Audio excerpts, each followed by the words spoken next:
మొదటిగా జరిగింది ఏంటి?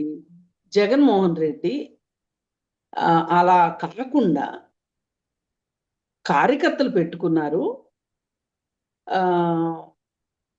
ప్రతి కార్యకర్త ఏం చేస్తారు అనే దానికి మన అజమాయిషి ఎలా ఉంటది, ఇలాంటివి భవిష్యత్తులో జరగకోకుండా కార్యకర్తలకి మేము సంకేతాలు ఇస్తాము అనే మాట అనున్నట్లయితే, అంటే ఈ సభ్య సమాజంలో ప్రస్తుతం ఉన్న ప్రజాస్వామిక దేశంలో ఈ ఆటవికంగా అనాగరికంగా మాట్లాడడం కరెక్ట్ కాదు అని గనక జగన్మోహన్ రెడ్డి ఒక్క మాట అనున్నట్లయితే గనక ఇది ఏదైనా హర్షణీయం కాదు. అట్లా సరే ఆరోగ్యకరమైన సంకేతాలు వెళ్ళవు సమాజంలోకి అని గనక అనున్నట్లయితే గనక ఈ విషయం తెరబడిపోయేది. కానీ ఏం చేశాడు, వీళ్ళు ఇలా అనగానే ఏందబ్బా సినిమా డైలాగులు కూడా చెప్పొద్దా,